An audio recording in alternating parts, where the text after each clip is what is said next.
Why did Melisandre choose Stannis? Jon and Dany are both much stronger candidates for Azor Ahai Reborn, so why is she so convinced it's him? Hi everyone, this is Robert. Welcome to Deep Geek. If you like theories, background, history and lore about A Song of Ice and Fire, The Lord of the Rings and The Witcher, this is the place for you. Welcome. It seems obvious to us as we read A Song of Ice and Fire that Stannis is not Azor Ahai Reborn, and Melisandre seems to be trying very hard to make it look like he is, giving him a fiery-looking sword, for example. But when we finally get a POV chapter from her perspective in A Dance with Dragons, it also becomes apparent that she does genuinely think he is Azor Ahai Reborn, despite all the evidence to the contrary. And even when she repeatedly looks into the flames for a sight of Azor Ahai and sees not Stannis but Snow with a capital S, so Jon Snow. She may or may not be aware of it, but the powers that be in her faith, with access to the same prophecies and seeing things in the flames magic, have also independently concluded that it is Dany, not Stannis, who is Azor Ahai Reborn, and are throwing their weight behind her. He hasn't brought any stone dragons to life, and she had to provide him with that fake Lightbringer to try to persuade people he was who she said he was. So why? She doesn't seem unintelligent and clearly does see true visions in the flames, so why? What made her so convinced it is Stannis? Well, let's start with what she herself says, because her logic seems to be based on two things: her understanding of ancient prophecy and her interpretation of what she has seen in the flames. She sets this out in probably the clearest way when talking to Davos. The old maester, she says, looked at Stannis and saw only a man. You see a king. You are both wrong. He is the Lord's chosen, the warrior of fire. I have seen him leading the fight against the dark. I have seen it in the flames. The flames do not lie, else you would not be here. It is written in prophecy as well. When the red star bleeds and the darkness gathers, Azor Ahai shall be born again amidst smoke and salt, to wake dragons out of stone. The bleeding star has come and gone, and Dragonstone is the place of smoke and salt. Stannis Baratheon is Azor Ahai Reborn. So that is her logic. And let's start with the prophecy bit. Melisandre is clearly well read, and although we don't know huge amounts about her history, we know a large part of it was in Asshai. She is Melisandre of Asshai after all, and Asshai is home to lots of obscure ancient text and knowledge. So she clearly knows what to look for when it comes to Azor Ahai Reborn.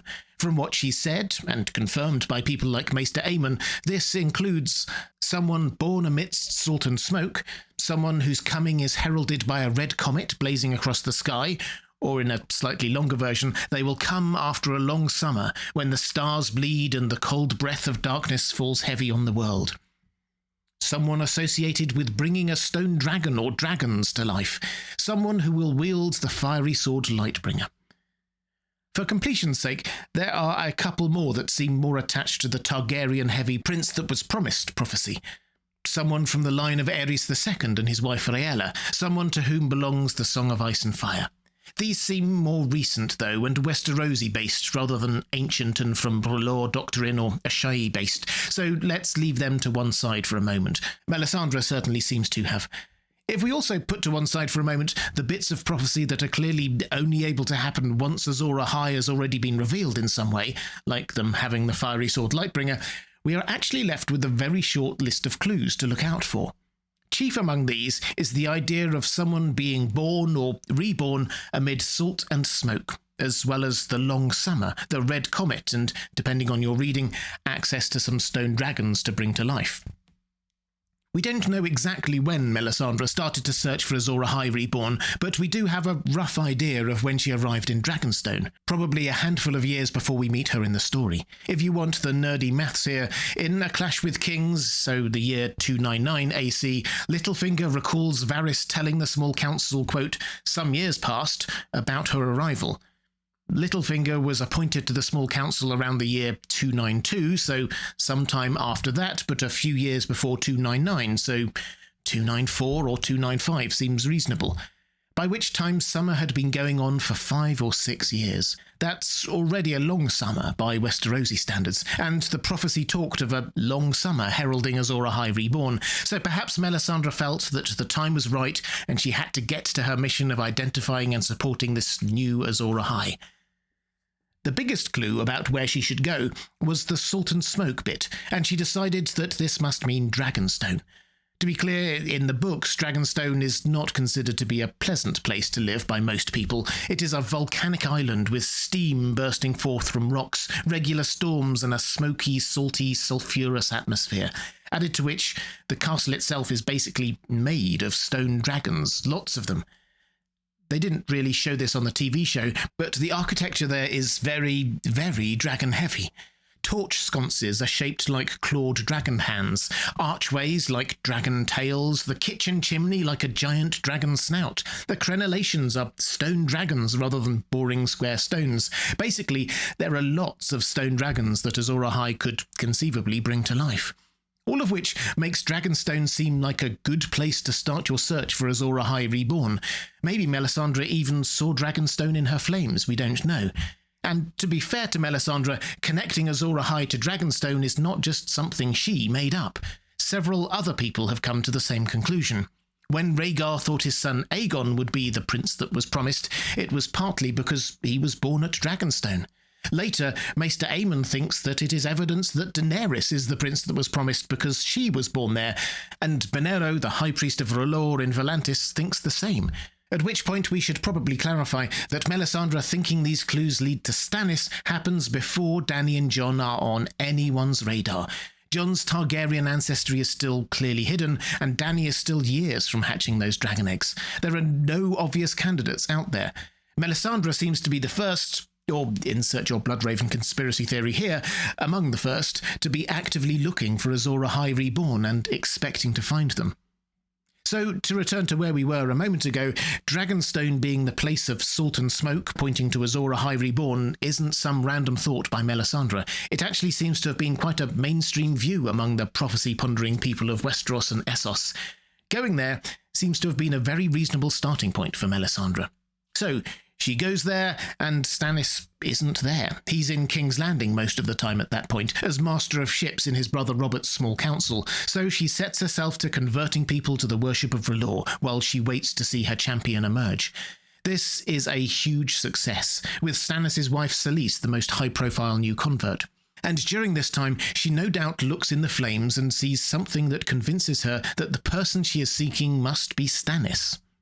What? Well, going back to what she said to Davos, we read this. I have seen him leading the fight against the dark. I have seen it in the flames.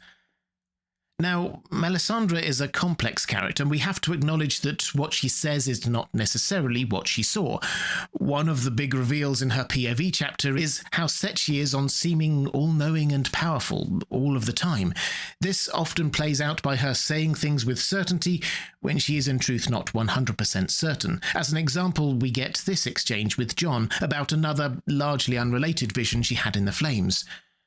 I saw towers by the sea, she says, submerged beneath a black and bloody tide. That is where the heaviest blow will fall. Eastwatch? Asks Jon. Was it? Melisandre had seen Eastwatch by the sea with King Stannis. That was where his grace left Queen Selyse and their daughter Shireen when he assembled his knights for the march to Castle Black. The towers in her fire had been different, but that was oft the way with visions. Yes, Eastwatch, my lord.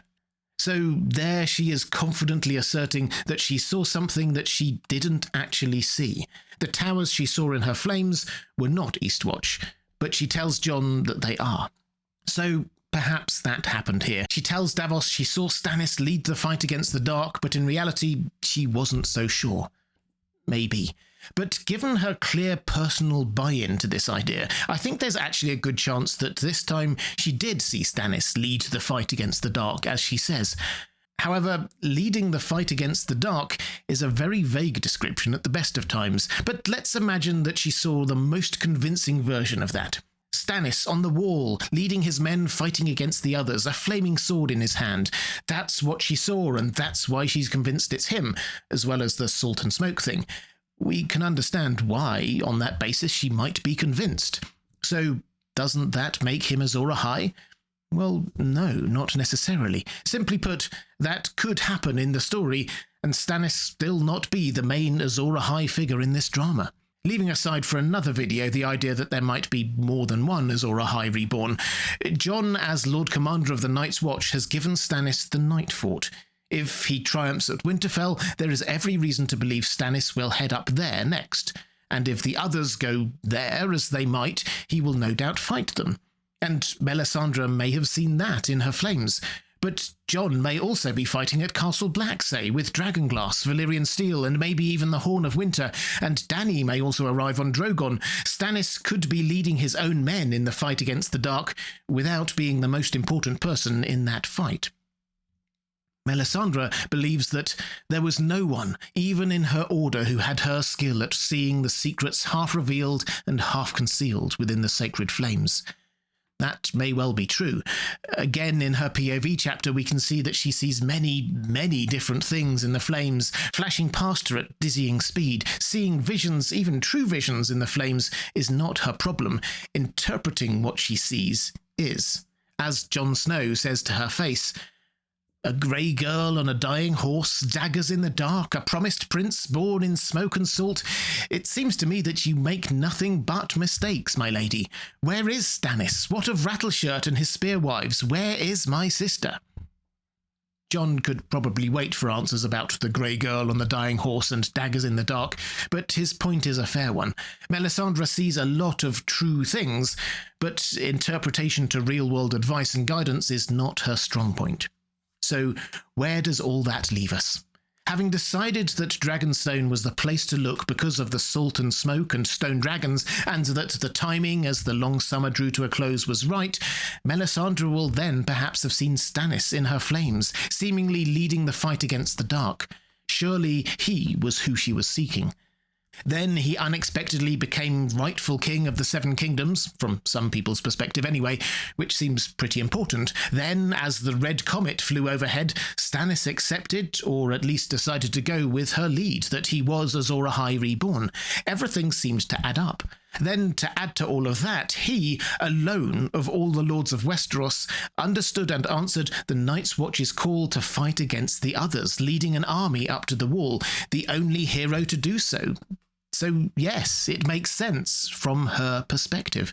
And once she had decided that, she seems to have been the kind of person to just bank that idea and not challenge it, and let everything else she saw and experienced arrange itself around that unchallengeable fact. Stannis was Azor Ahai Reborn. I'm sure psychologists watching this will have a term for this kind of certainty. Everything else had to be interpreted in that light. There's certainly some confirmation bias going on at the very least. In practice, she then decided that as Stannis was Azor Ahai Reborn, others needed to believe it too, which led to her forcing the Lightbringer issue, giving him a flaming sword she probably knew wasn't Lightbringer to make it look more like he was the thing she thought he was. Azor Ahai must have Lightbringer, so she would provide it. The same goes for the turning stone dragons to life idea that she tried to force as well with the blood of Edric Storm. From our vantage point across the entire story, seeing how Dany seems to have fulfilled prophecy, including turning stone dragon eggs into real dragons, and Jon probably will too soon, it seems rather obvious that there are better candidates, and indeed it seems like we shouldn't trust prophecy completely either. But from Melisandre's perspective, all the clues do indeed lead to Stannis. It will take something spectacular to make her change her mind. If you'd like to see more A Song of Ice and Fire videos like this, there's a link to my playlist on the left of your screen now. Or to support this channel, thank you. There's a link to my Patreon page on the right of your screen. Thanks for watching. That's all for this time. I'll see you again soon.